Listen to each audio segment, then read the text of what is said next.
Good evening. How you all doing out there? Whoa.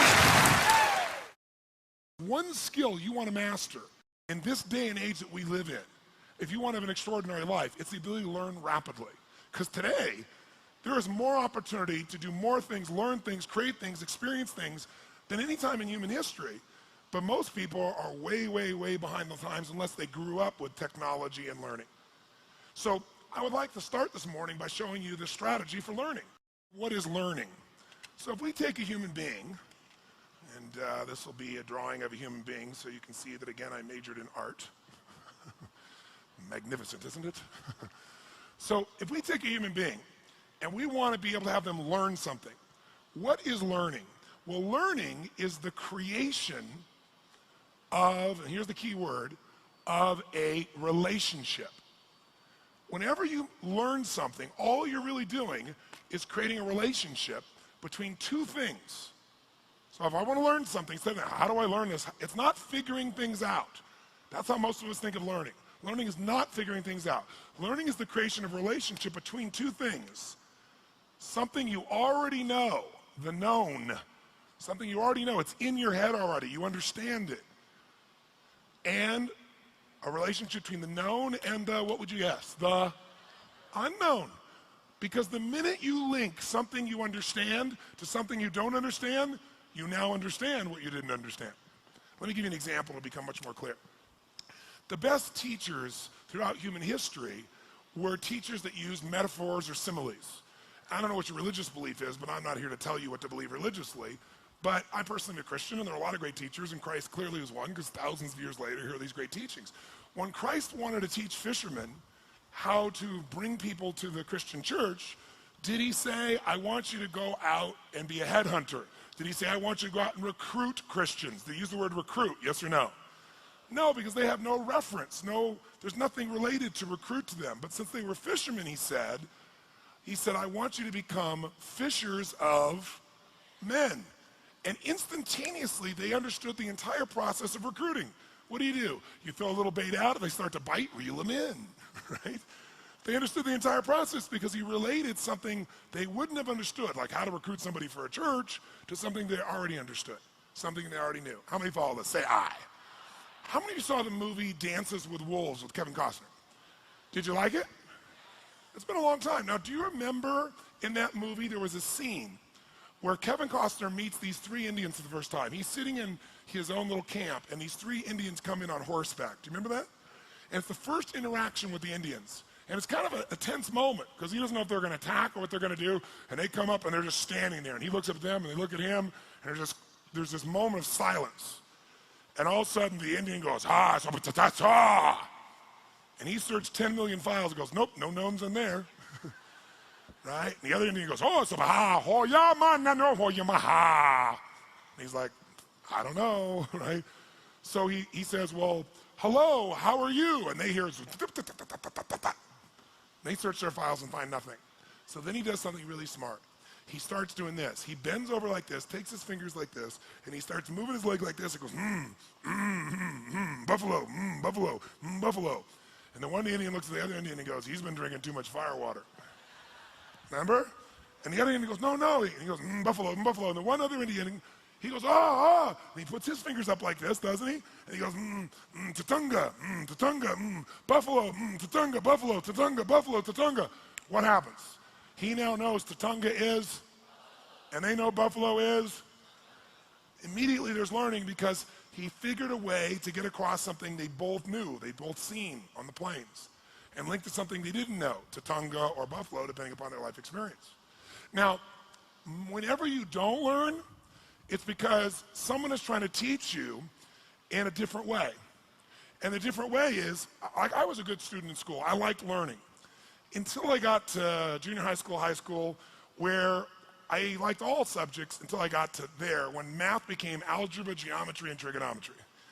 Because when I got there, I totally hated it. So I had no motivation to really learn it. And with no drive to learn something, you don't. But then secondly, since I wasn't driven, it was also the class that usually had the most homework.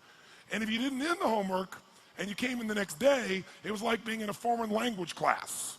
The hypotenuse of X, Y, Z over, and all I'm hearing is, oh, yeah. My brain's searching, going, I don't know what that is. So then I would raise my hand to ask a question, which is not a good thing to do in that environment. So I'd say, well, what is a hypotenuse? And they go, oh, that you don't know? That's really like, you don't know. So if you want to learn something, if you're not learning, it's not that you're not smart. It's not that you can't figure it out.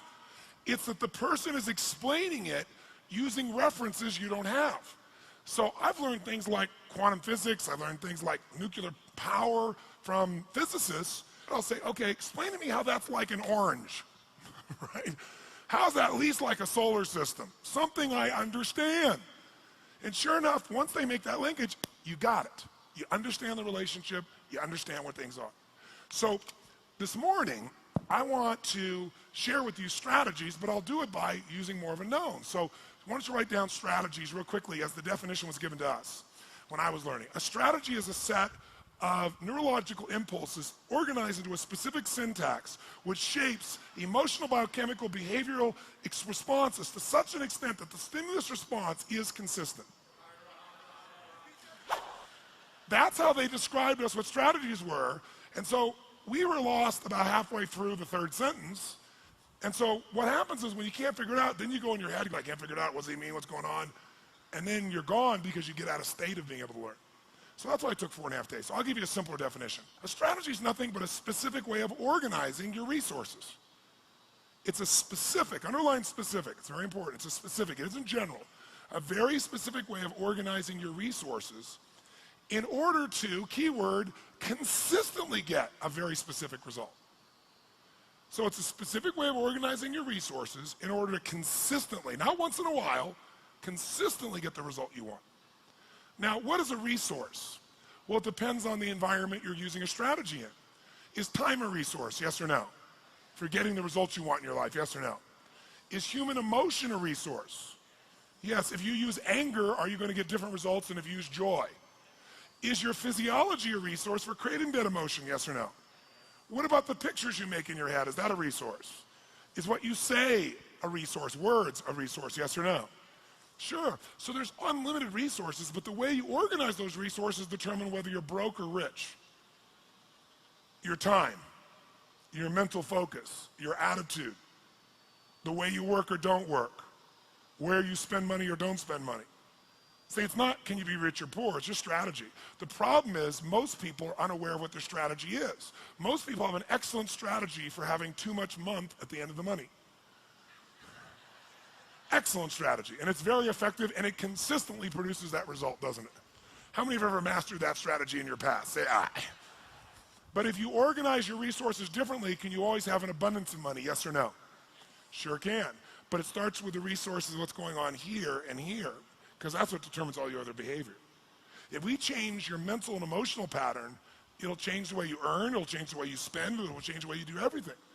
So the ultimate strategies are mental and emotional, because they shape everything else. See, if you're fit or fat is a strategy. You may not be doing it consciously, but there's some way you specifically organize what you eat, when you eat, how much you eat, whether you move or not, how you move, how you sleep. See, all those things determine whether you're fit or fat, whether you've got low energy or high energy.